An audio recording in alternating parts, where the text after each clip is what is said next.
Today in the garage, we're recording live from Autotech Detroit 2024, and we talk cybersecurity with Upstream. Well, let's go.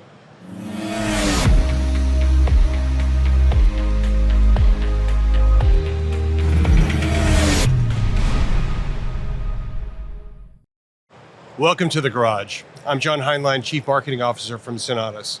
We're recording live from Autotech Detroit 2024, and our guest today is Jason Masker. Jason is Director of Solution Architecture for North America for Upstream. Jason, welcome to the garage. Good to be here.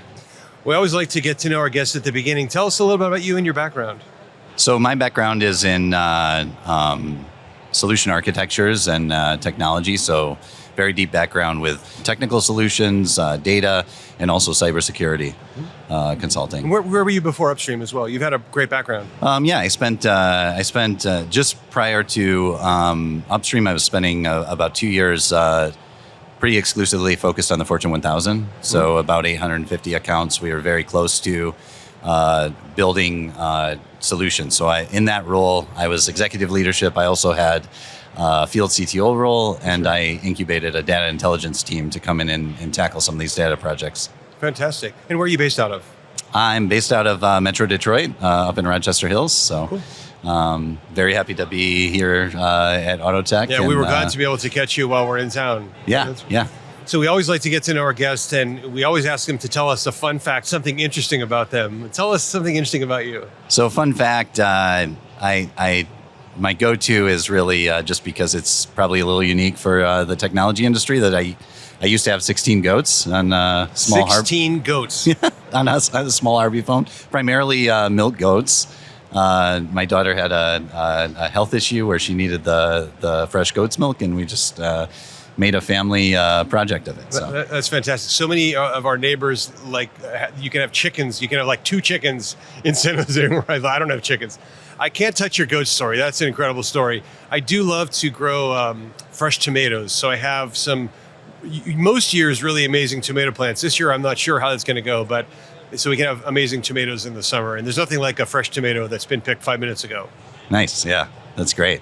I love caprese salads, so that we would get along. That's it.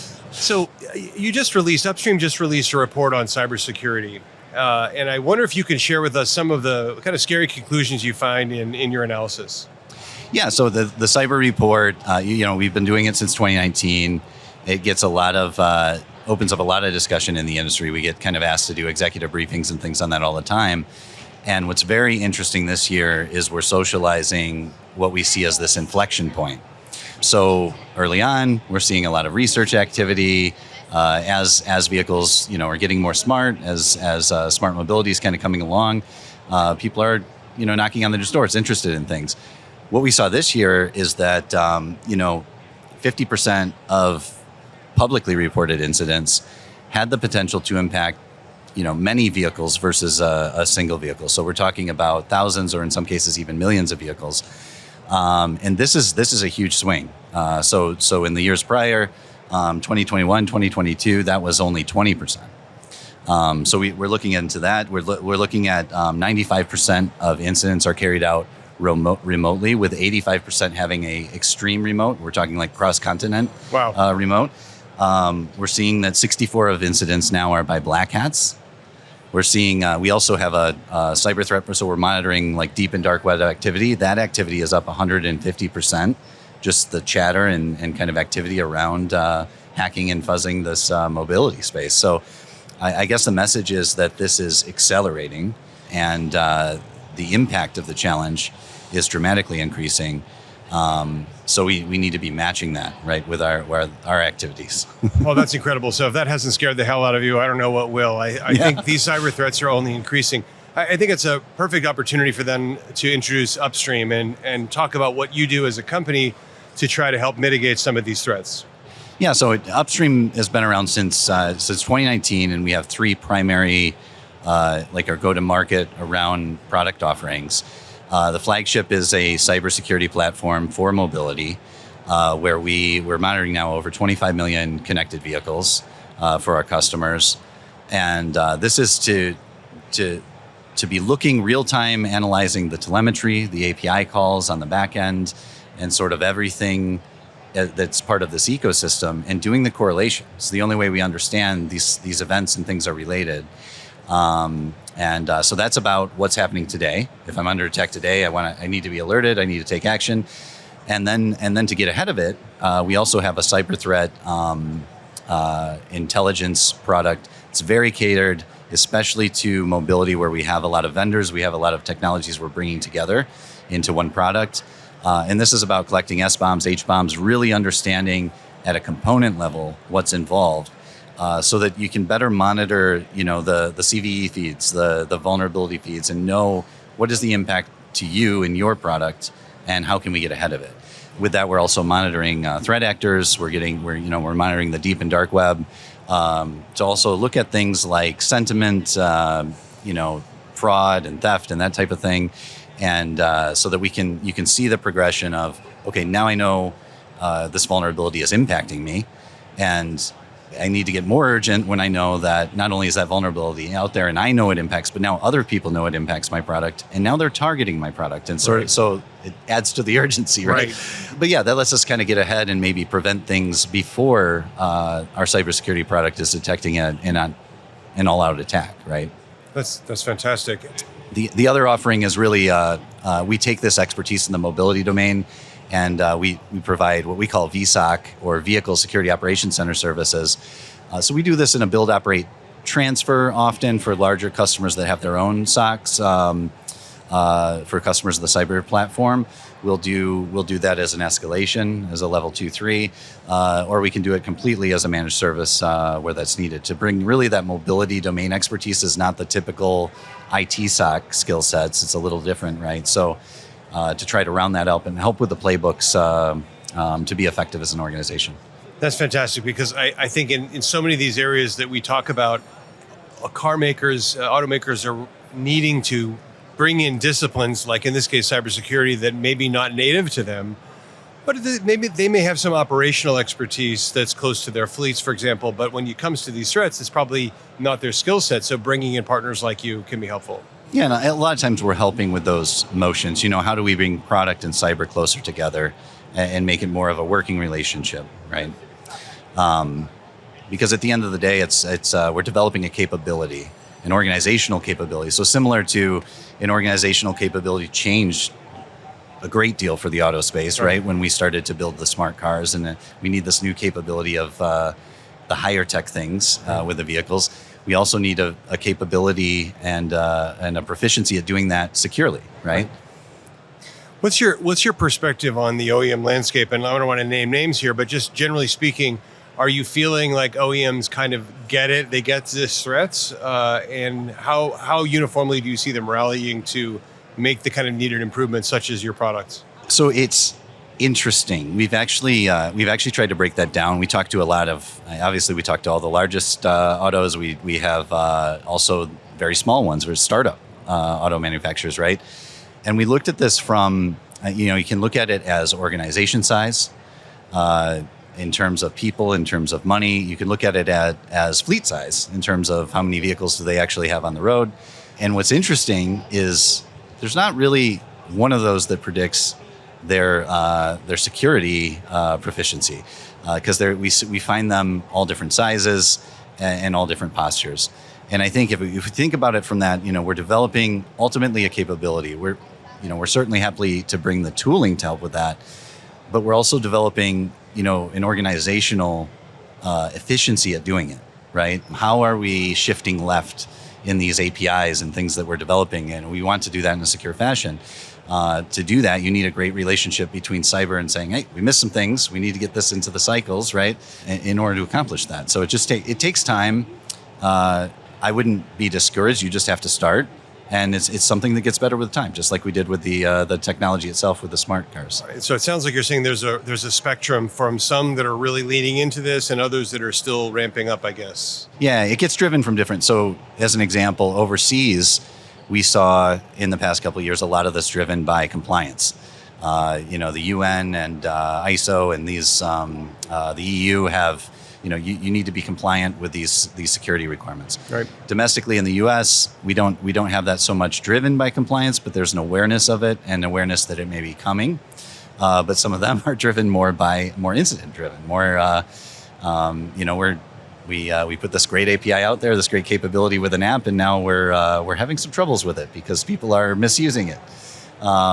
So it gets driven from different areas. There's different things that bring the awareness. I think what we see ultimately, though, is once the awareness is there, it starts and it grows and it gets better with time. Maybe that's a good opportunity to talk about software. So much of the show here at Autotech Detroit, and of course the focus of both this podcast and Sonatus in general, is vehicle software and accelerating the shift to software-defined vehicles. I think, and I'd love to hear your perspective, that the opportunity to deploy software-defined vehicles is a real chance to put in place some of the important software you need to help address some of these issues. What's your take on SDVs and this issue? So SDV has such a large impact, not only financially, in that when you look at things like an OTA update versus a full recall where you're calling back vehicles and make those change, right? It also has a major security posture impact. If you can make these, we're only as good as the data we can observe. We don't produce data. We analyze data in events, right? So we see the sophistication increasing with telemetry, and then it's a balance with the cost of that telemetry, right? So SDV, obviously, if you can make those fine-tune those adjustments on the fly, even better, as we've been talking about, where you have something like a Sonatus capability in the vehicle, right, and an Upstream capability in the analytics in the cloud. If we can build synergy between those, right, and really get them to work together in that respect, because at the end of the day, some things are best done and observed on vehicle, other things are best done and observed in the cloud, and you're up-leveling both of those at the same time. So it sounds like I'll take two parts out of that. One part is there's a real opportunity for SDV, but it's multiple aspects. One is, if we can produce better data from the beginning, then you can find the needles in the haystack or find the threats quicker by having better data, better visibility across the vehicle. Yeah, absolutely. And that's a process because ultimately, we're, of course, automating things that we see all the time, so we're not so worried about those as much. But then you see something new, and then you go, wow, if we would have had this metric, it would have been an earlier predictor, right? And now you can make those adjustments on the fly, and it's a better synergy. Yeah, so then the second part of that coin is, in an SDV also, because of the benefit of upgradability, which people often think about as providing better driver features or whatever, but that also extends into cyber as well, that if you have a threat or zero-day threat or something that happens right away, historically, you would have had to wait a long time or take the vehicle to a service center to reflash. Now we have the opportunities to potentially respond much faster, even preventatively, potentially, to mitigate these threats. Absolutely. And I think where we see this going, right, is we've already done a fairly good job at the automations. Or, you have a user that's misusing APIs, and we can build an automation right in the automotive cloud to go ahead and, okay, let's block those credentials. Right. Let's kind of kick that back. We have less that we can do natively from the cloud for the vehicle itself, for physical attacks, for maybe there's a Bluetooth or a Wi-Fi attack happening. Right. So in those cases, I think the capabilities being developed in SDV are very nimble, and there's potential to do the same types of things we've been able to do in the cloud now on vehicle, where, okay, somebody has Wi-Fi, let's stop scanning SSDs for a bit, right? So this is a great to have this capability up leveling kind of in both places. I think it really builds a robust solution. That's fantastic. I wonder, what are the risks here? What are the risks of non-compliance? If you're not doing this right, what's the downside? Yeah, so and that's the thing in overseas, right? Compliance is a direct financial. It's very, very much easier to measure. Security, we've always have this ambiguity, right? It's a bit like insurance. Maybe you go out, you get the cheapest insurance, and then you have an incident, and now you double down, you have like the most expensive, and then you probably, if you're really unlucky, you don't have that type of incident again, you just wasted them. So we have the same type of thing to help with that. The analytics, ultimately it's correlation. So we do work with organizations to take some of this effort and also derive more measurable impact from that. So vehicle quality prediction. Most of our OEM customers tell us, if a recall is going to happen, the earlier we can know, it's just a major, major financial impact. So being able to help with things like that, so that you can justify more the investment with these real tangible things as well, right?